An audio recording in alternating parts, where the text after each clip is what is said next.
Welcome to Machine God Eats, ladies and gentlemen. It's a bit early. Actually, it's about 5 o'clock in the morning, but this was sitting on my spirit and I had to make this video.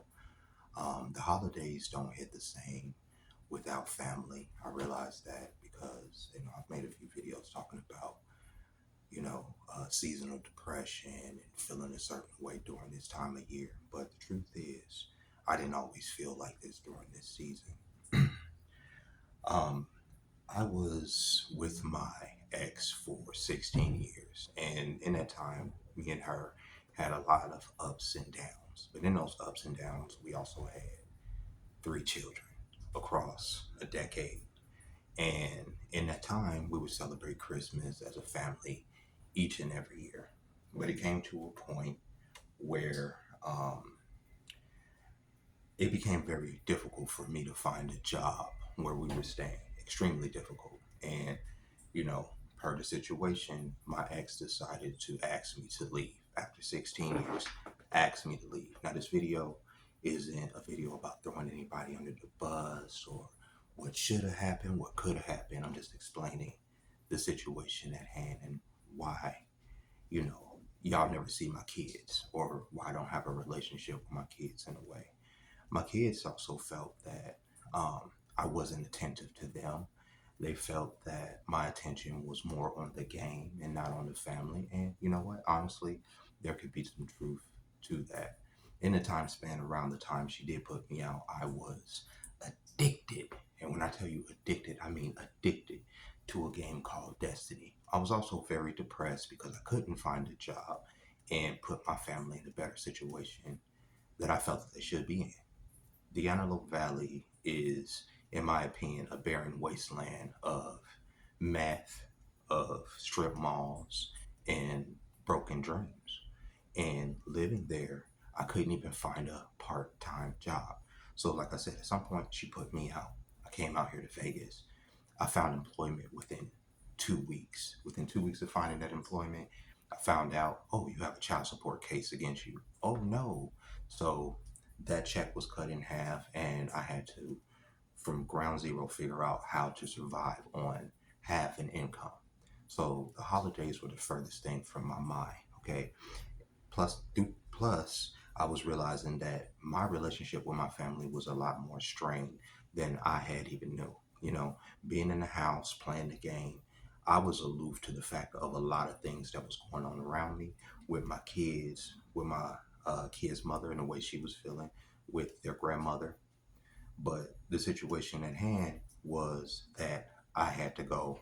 I was no longer welcome there. So I came out here to Vegas. My mom lived out here at the time.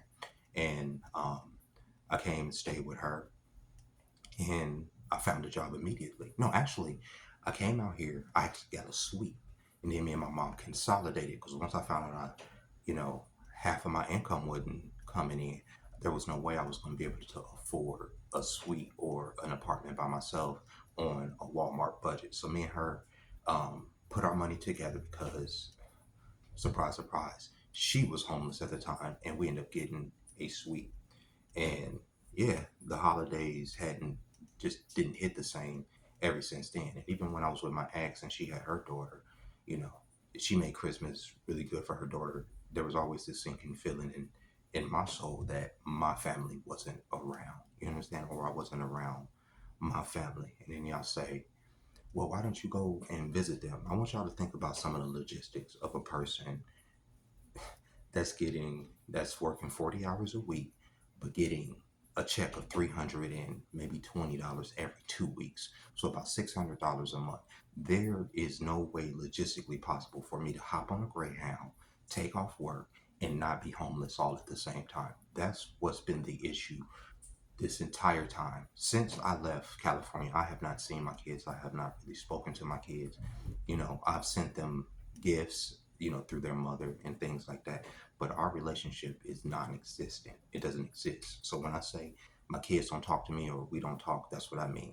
I think my kids, uh, how to put it, I don't know what to think.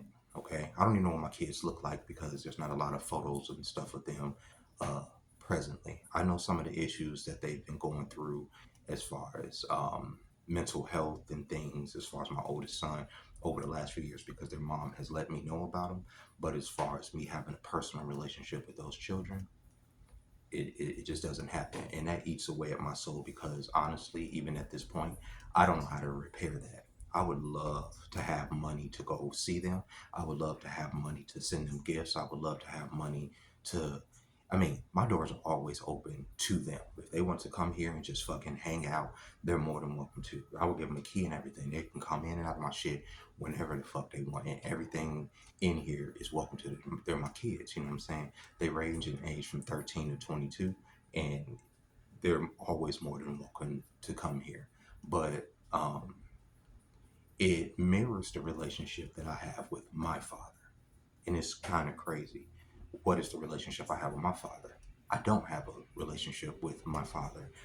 Uh, my mother took me and my brother from Indiana. We moved to Wisconsin when I was about 10. That's when my parents split and they eventually divorced. And similar to the situation of me being out of state for my kids, my dad lived in Indiana. We lived in Wisconsin. From that point on, we rarely saw our father. Once my parents divorced, they had joint custody. So me and my brother were required to go and stay with my father for a summer, every summer. But we opted not to because after the first summer, we went there the first summer, and it was good there. You know, it was him, his wife. He made us do chores. It was good.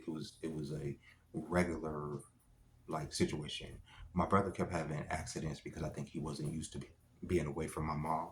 But we got through the summer and it was what it was. But when we got back to Milwaukee, I think I told you guys about my mother's boyfriend that was beating her ass before.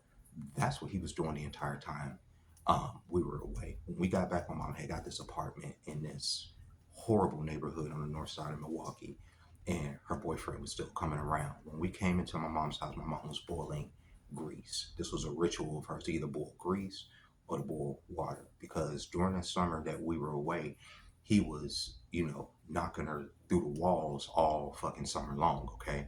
So she had got the habit of boiling grease and boiling hot water. So if she needed to or she felt threatened, she can just scold him with it. Which in the future she would try to scold him with some grease and mist, and it was just grease everywhere, but whatever.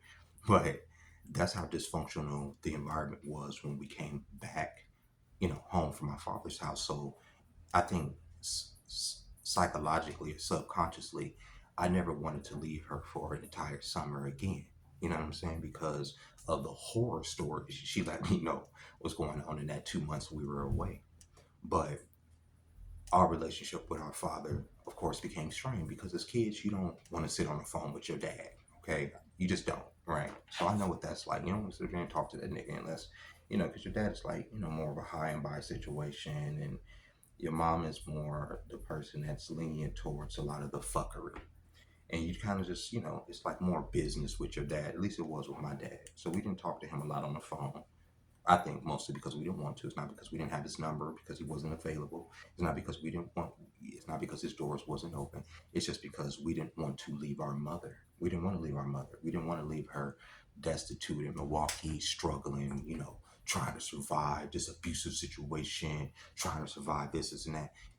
But as an adult, it would make sense if we probably would have lived with my father who had the same job for 40 something fucking years, who owned property, who had a sense of discipline and stuff like that, right? That would have probably put something more into the boys that we would have got into us sooner than later. Then we had to learn through trial and error, you know what I'm saying, about dealing with the world, about masculinity, about these things simply because you're around this man, right? This, my father.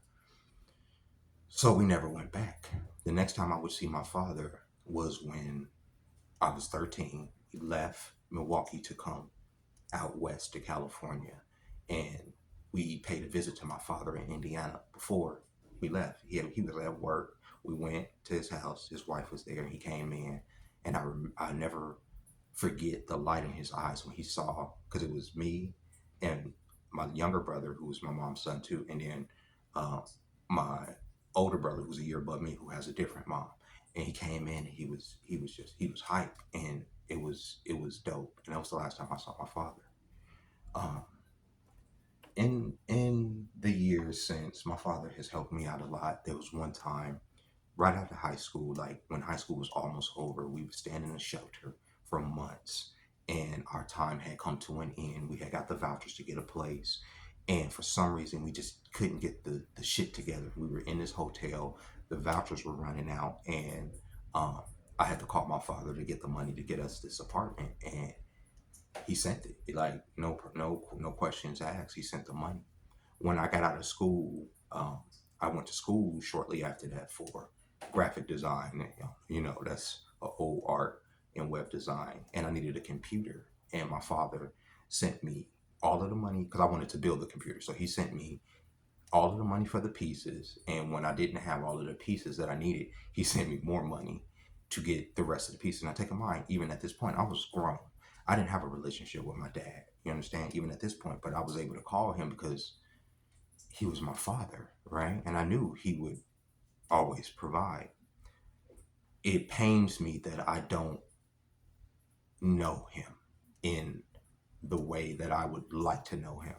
My father is dying of cancer. He was diagnosed last year, and I don't. If I'm being honest with you, I don't even know if he'll be around next Christmas or anything like that. But I don't, and I feel guilty about this. I don't have the connection with him. You understand? There's this void, right? And I know there's a feeling there somewhere. Okay, I know there's love. I know there's something there, but I don't know if it's repressed and I've buried it so deep that I don't know this man. You understand what I'm saying? And I lived in a house with this man for damn near 11 years. I don't know him.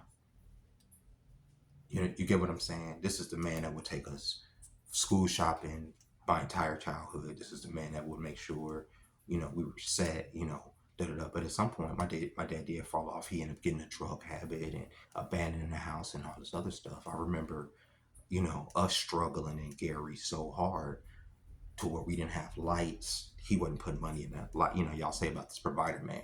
My dad was a provider man, right? And at some point, his provision was it was focused on drugs. It was, and my mom, my brother, and myself, we were struggling even when she was married to him. So I understand why we left. I do. I get it. Just like I understand why my kids feel like I didn't have a connection with them in the last place, because there's things that I didn't do with them that I wish I would have done. I wish I would have, taken them out more. I wish I would have gotten a car when I was younger to pile the family in for us to go on road trips and stuff. But there's, reasons behind that stuff too. Like I said, I'm not putting this on any one person or nothing. It's just, it is what it is. And from my responsibility, I wish I would have put more of that into them. But my father did do that for us. And even still, being separated from him by such distance and by so much time, I don't have that connection with him, even in his sickness, even in his dying state as he is today. I don't have a connection with no one. Like I told y'all, my mom had came out here. We had that situation was that she went back to Wisconsin. I'm the other one out here for Christmas this year. You understand what I'm saying? So it's just me. And like I said, when initially my family dissolved and that situation happened, I was extremely suicidal. And that's why I always say there's a difference between having suicidal thoughts and being suicidal, because at that point I didn't see the utility in living for me. I had failed at everything. I had failed at my relationship. I had failed at, my kids. I didn't have a relationship with my father. My relationship with my mother is what it is. You understand what I'm saying? I don't have a relationship with my brothers. So it's like, what are you doing here? Right. I'm looking at the time because I got to get to work and still, I got to get ready and stuff. But yeah, this has all been sitting on my head. And this is why I don't like the holidays. When I grew up around my dad, we would go to the Darlings, my grandparents' house, and they would have like all these people there, and they would do like these gift drives. And my grandma's house, it would be like all pretty. It was dope growing up. My dad and my mom always made sure we had like these really dope Christmases. When I was growing up until they split and everything went to shit. And then when I got older, my kid's mom always made sure that we put together this spectacle for the kids, and that they had this tree, and all the extra gifts and trimmings and all that other stuff. And that was, I got into that. I got into that. So once it was no longer there, in its absence, I resent the holidays. And I resent the holidays because of that and because it's fucking cold as shit outside. But yeah, those are the sins of the father. And like I say, my door is always welcome to my kids. My phone, is always open to them, But like I said, that relationship is that relationship. And I can understand why they would never want to talk to me. Because, they don't know me. Just like I don't know my father. And with that being said, ladies and gentlemen, before I start my day off super sad, I hope y'all enjoy this video. I hope y'all have some, I kind of fucked myself up with this video, but all right.